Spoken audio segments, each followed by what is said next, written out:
Anyone familiar with the town opera or other plays of Shakespeare knows the terrible price paid for grudges, vendetta, and revenge. Under the sway of these emotions, painful incidents linger in the mind, sapping our ability to find peace and happiness. The 18th century English poet Alexander Pope gave us the antidote. To err is human, to forgive divine. But finding a way to forgive without giving up our principles is often no easy task. In this course, I am going to address what forgiveness is and how to implement it.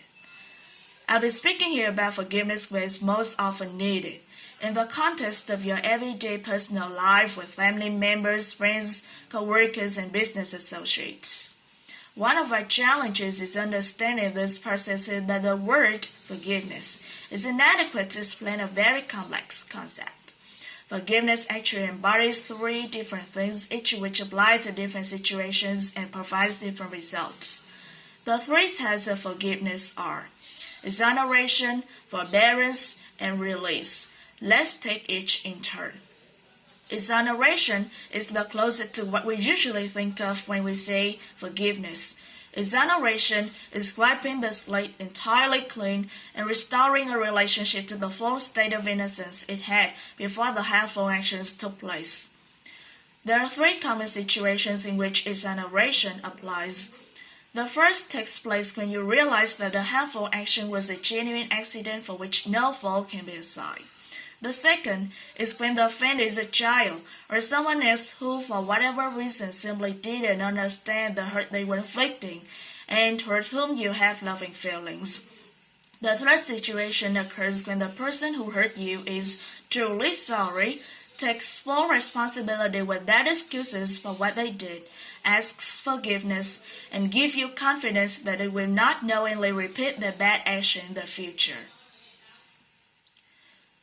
In all such situations, it is essential to accept the apology and offer them the complete forgiveness of exoneration.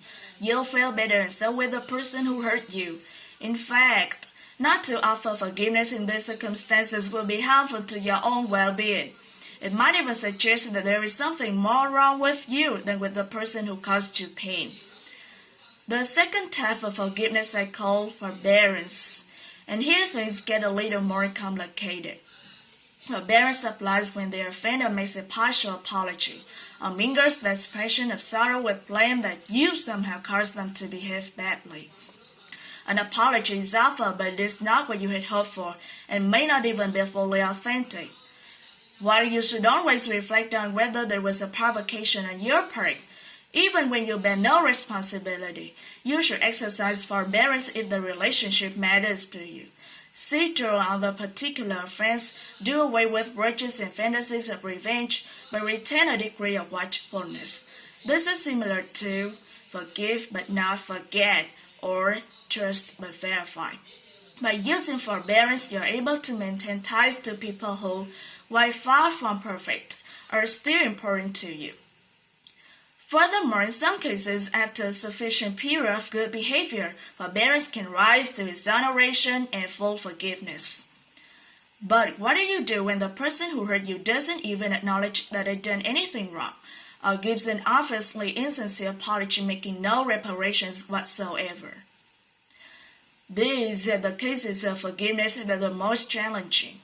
In my practice, I find this in such examples as adult survivor child abuse, business people who've been threatened by their partners, or friends or relatives who betray one another. Still, even here there is a solution. I call it release, the third type of forgiveness. Release does not exonerate the offender, nor does it require forbearance. It doesn't even demand that you continue the relationship, but it does ask that instead of continuing to define your life in terms of the hurt done, you release your bad feelings and your preoccupation with the negative things that happened to you. Release does something that is critically important. It allows you to let go of the burden, the silent task that is weighing you down and eating away at your chance for happiness. If you do not release the pain and anger and move past dwelling on old hurts and betrayals, you will be allowing the ones who hurt you to live rent-free in your mind, reliving forever the persecution that the original incident started. Whether you get there through your own efforts, through psychotherapy, through religion, or some other method. Release liberates you from the tyranny of living in the traumatic past, even when the other forms of forgiveness, exoneration, and forbearance are not possible. Exoneration, forbearance, release.